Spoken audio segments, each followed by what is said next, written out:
আসসালামু আলাইকুম। আসলে পৃথিবীর মধ্যে জোর যার মুল্লুক তার, এটাই এখন বর্তমানে চলছে। তবে আল্লাহর বিচার তো আছেই। আল্লাহ সবকিছু দেখছেন, পর্যবেক্ষণ করছেন। আল্লাহর যে সিস্টেমে যেভাবে যা করার দরকার এটা আল্লাহই করেন। তবে আমাদেরকে ধৈর্য ধারণ করতে হবে। ইনশাল্লাহ আমাদের মুসলিমদেরই বিজয় আসবে। দেখেন, আমেরিকা বিশ্ব মোড়ল আর দখলদার ইসরায়েল, দুটি দেশ মিলে কি করতেছে। ইরানের কি একটা অপরাধ, তারা পারমাণবিক বোমা তৈরি করতেছে এসে অভিযোগ করে তাদের উপরে অযথা একটা হামলা করছে। অথচ ইসরায়েলের হাতেও পারমাণবিক বোমা আছে, আর আমেরিকার হাতে তো অনেক অনেক পারমাণবিক বোমা আছে। এগুলোর তো বিচার কেউ করে না বা কেউ বলার সেই সাহস নাই। আর বিভিন্ন দেশের মধ্যে, বিভিন্ন দেশের, ইউরোপের মধ্যে, এশিয়ার মধ্যে অনেকের পারমাণবিক বোমা আছে। আর ইরান যদি তৈরি করে পারমাণবিক বোমা, তাহলে এটা কি সমস্যা হয়? এই একটা পারমাণবিক বোমা তৈরি করতেছে, করবে, এই সেই একটা অজুহাত দিয়ে তাদের উপরে দুইবার হামলা করা হয়েছে। প্রথমবার হামলা ইরানের টপ লিডার, আর্মি প্রধান, নৌবাহিনী প্রধান, এরকম অনেক লিডার, প্রায় 20 জনের মতোকে হত্যা করেছে, তারা শহীদ হয়েছেন।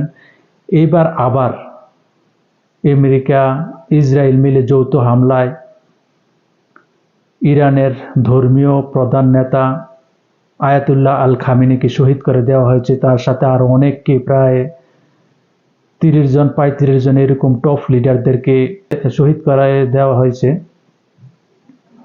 এই যে ইরানের টপ লিডার আয়াতুল্লাহ আল খামেনি, ধর্মীয় নেতা, প্রধান, এর নিচে আরো টপ লিডারদেরকে যে এইভাবে হত্যা করতেছে, কেউ কোনো কথা বলার সাহস নাই। মুসলমান কান্ট্রিগুলো একতা নাই, বিভক্ত হয়ে তারা সবাই, মধ্যপ্রাচ্যের যত মুসলিম কান্ট্রি আছে সবাই পূজা করছে বিশ্ব মোড়লদের।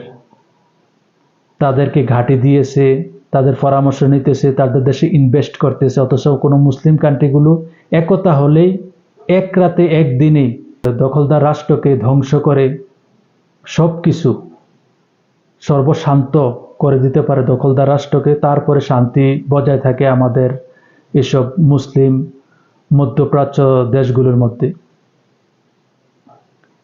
এই যে আরব দেশে, আরব কান্ট্রিগুলোতে অশান্তির পিছনে অর্থ হলো আরব কান্ট্রির যে প্রধানরা বসে আছে বেশিরভাগই মুনাফিক। এগুলো বিশ্ব মোড়লদের পূজা করছে। আর তারা সব মুসলিম কান্ট্রি মিলে, আরব যত কান্ট্রি আছে সবাই একত্র হয়ে একতাবদ্ধভাবে, একতা থাকলে কারো সাহস নাই তাদের উপরে চরকি ঘুরানো, তাদের উপরে নেতাগিরি দাদাগিরি দেখানোর জন্য। অথচ তারা বিভক্ত হয়ে গেছে। মুসলিম কান্ট্রির মধ্যে ইরান বিশ্ব মোড়লদের কাছে কোনো মাথা নত করে নাই। তারা তাদের মতো করে দেশ পরিচালনা করছে, ব্যবসা বাণিজ্য সবকিছু করছে। তারা যে পারমাণবিক অস্ত্র তৈরি করার অজুহাতে দুইবার হামলা করে টপ লিডারগুলোকে, ধর্মীয় প্রধান নেতা আয়াতুল্লাহ আল খামেনিকে শহীদ করে দেওয়া হয়েছে, এর কোনো সুষ্ঠু বিচার কে করবে? কেউই করার নাই। তাই ইরান, তারা পাল্টা জবাব দিচ্ছে। ইনশাল্লাহ ইরানের জয়ী হবে। আর আরব কান্ট্রির মধ্যে যারা মুনাফিকি করছে, যারা ঘাঁটি দিয়েছে বিশ্ব মোড়লদের, ওই ঘাঁটিগুলোকে টার্গেট করছে, দখলদার রাষ্ট্রগুলোকে টার্গেট করছে, তাদের যথাসাধ্য হিসাবে ইরান মোকাবেলা করে যাচ্ছে। এখনো তারা মাথা নত করে না। আর দখলদার রাষ্ট্র ও বিশ্ব মোড়ল তারাই পরাজিত হবে। আর আল্লাহ সবকিছু দেখছেন। ইনশাল্লাহ একদিন না একদিন আমাদের মুসলিমেরই জয়ী হবে। তবে অনেকে বলতে পারেন ইরান তো শিয়া, সুন্নি, কওমি, হেফাজত, জামাত, আসলে এগুলো একটা ট্যাগ। এই ট্যাগের মাধ্যমে আমরা মুসলিমরা দুর্বল হয়ে আছি। আমরা মুসলিমরা সবাই ভাবতে হবে আমরা মুসলিম।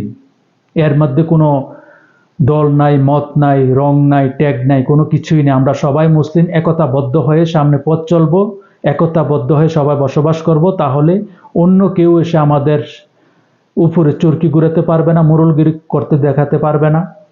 নেতাগিরি, ফাইজলামি, ভণ্ডামি, আমাদেরকে চষে তারা ভালো থাকবে, এরকম কোনো মতবাদ আমাদের উপরে চাপিয়ে দিতে পারবে না, যদি আমরা সব মুসলিমরা একতা হই। আমাদের মুসলমানের মধ্যে সমস্যা এটাই, যারা আরব কান্ট্রির মধ্যে ক্ষমতার প্রধান বসে আছে বেশিরভাগই মুনাফিক। এই জন্য আমাদের আরব কান্ট্রির উপরে তারা বিশ্ব মোড়লগিরি দেখাচ্ছে, বিশ্ব মধ্যে যে মোড়ল আছে তারা আরব কান্ট্রির যে উপার্জন টাকা অর্থ ডলার সব কিছু ভয় দেখিয়ে দেখিয়ে নিয়ে যাচ্ছে তারা। আর আরব কান্ট্রির ক্ষমতার প্রধান এগুলো মুনাফিক, ইমানে দুর্বল, এজন্য বিশ্ব মোড়লদেরকে ডলার দিয়ে দিয়ে দিয়ে দিয়ে খুশি করে তারা ক্ষমতা থাকতে চায়। পাশের একটি রাষ্ট্রের মধ্যে হামলা হলে তারা ভাবে আমাদের তো কিছুই হয় নাই, তাদের সাথে তেল মারতে চায়। এইবার ইনশাল্লাহ ইরান প্রত্যেকটা মুনাফিক প্রধান কান্ট্রির যত ঘাঁটি আছে বিশ্ব মোড়লের সব জায়গায় হিট করতেছে, প্রতিবাদ করতেছে। দখলদার রাষ্ট্রের মধ্যেও হামলা করে প্রতিবাদ করতেছে। আমার এমনকি বাংলাদেশের সর্বস্তরের মুসলমানদের দোয়া রইল ইরানের প্রতি। ইনশাল্লাহ আল্লাহর রহমতে ইরান জয়ী হবে, সবাই দোয়া করবেন। নিরপরাধভাবে দুইবার হামলা করে ইরানের টপ লিডারগুলোকে হত্যা করতেছে। কিভাবে হামলা করতেছে অবৈধভাবে, কোনো বৈধ নাই, কিন্তু এর জবাবদিহি করার জন্য তারা কোনো জায়গা রাখে না। তারাই মোড়ল, তারাই বিশ্ব পরিচালনা করে। আল্লাহ তাদেরকে বিচার করবেন ইনশাল্লাহ। যত আরব কান্ট্রি আছে আশা করছি মুনাফিকি ছেড়ে ইমানকে মজবুত করে সবাই একতাবদ্ধ হয়ে সামনে পথ চলবে, এটাই আমাদের আশা প্রত্যাশা।